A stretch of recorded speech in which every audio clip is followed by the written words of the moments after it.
Assalamualaikum warahmatullahi wabarakatuh. Perkenalkan, nama saya Saiful Muhid. Saya akan membahas sebuah tutorial bagaimana caranya kita membuat sebuah program C++ perkalian matriks ordo 3x3.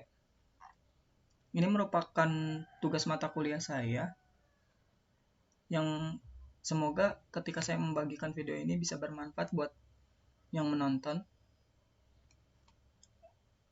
Sebenarnya saya sudah membuat programnya, saya juga udah taruh di kolom deskripsi, tinggal klik aja. Sini saya akan menjelaskan bagaimana alur programnya, karena saya yakin kalau hanya dikasih shortcut-nya aja, barangkali belum paham gitu. Nah, bisa ditonton video ini sampai selesai. Sebelum dijelaskan, saya akan menampilkan bagaimana hasil daripada program ini. Kita compile dulu. Nah, program ini sudah muncul. Kita masukkan terlebih dahulu elemen-elemen matrik mulai dari baris pertama, baris kedua ini kita masukkan. Kemudian matrik yang kedua dari baris pertama juga. Angkanya yang mudah-mudah aja dulu ya. Nah, setelah kita enter, kita akan menghasilkan sebuah program atau hasil outputnya. Nah, ternyata 121, 121, 121, 121, 121, 121 itu kalau dikalikan akan menghasilkan 848, 848, 848. Mari kita buktikan. Bener nggak sih programnya? Nah, kita masukkan di kalkulator matrik. Nah, kita kalikan A kali B. Klik. Wah, 484, 484, 484 sama seperti hasil programnya. Artinya apa? Program ini berhasil. Kita lanjut ke cara kerja atau algoritmanya. Sebuah program tentunya harus memiliki header sebagai kepalanya, di mana dia akan mencantumkan repositori atau directory. Mohon maaf jika ada istilah-istilah yang salah ya. Kita menggunakan IOStream, Conio, dan Windows.h. Ada using namespace std, karena saya menggunakan kode blok, ini kayaknya wajib ya. Kemudian kita berikan konstanta terlebih dahulu untuk nmax, n maksimal, yaitu 10. Ini untuk nanti matriknya. Ini arraynya nih, fungsi arraynya di sini. Matrik nmax ya. Di sini juga ada fungsi goToXY, ini untuk fungsinya untuk apa? Menentukan pointer atau titik-titik daripada matrik itu sendiri. Nah, ini kenapa bisa rapi ya, karena ada fungsi goToXY tadi. Yang ini. Lanjut aja ke bawah. Kita masuk ke fungsi utama. Ini fungsi main. Kita pertama definisikan terlebih dahulu ada matrik ABC. Matrik A, B, dan C itu adalah matrik hasil ya. Harus disepakati dulu matrik. Ini kenapa nggak ada tipe datanya? Karena di atas udah kita definisikan gitu.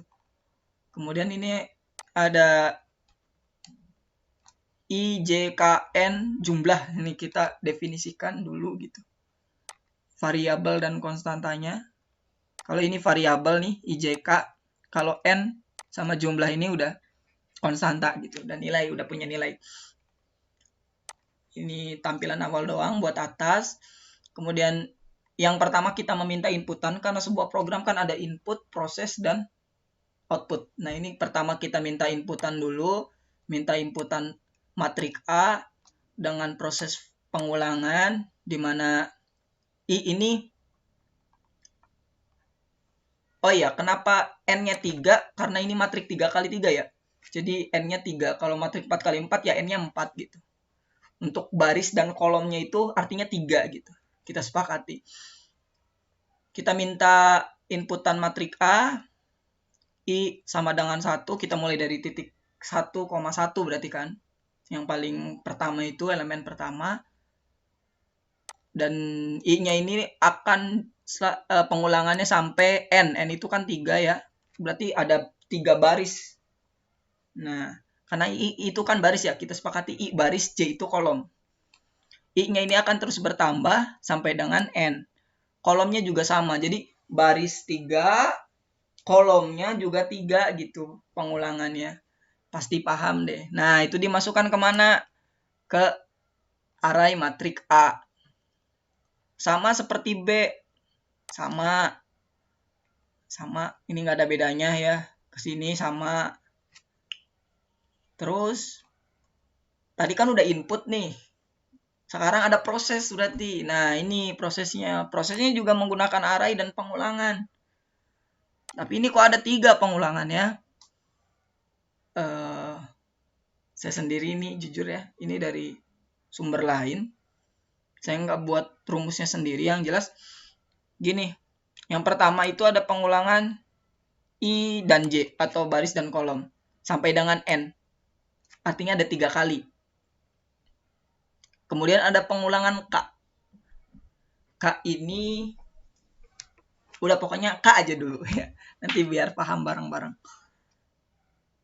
Kita ulang gitu ya, ada perulangan sampai N sama aja 3 kali. Berarti ada, karena apa ya?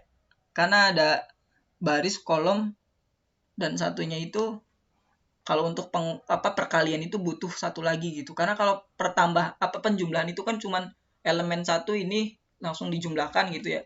Atau gini nih, kalau yang penjumlahan kan ini tambah ini doang gitu. Kalau di perkalian kan enggak, itu ada baris kali kolom gitu. Nah, itu pasti akan membutuhkan elemen lain, yaitu elemen K ini gitu. Elemen K.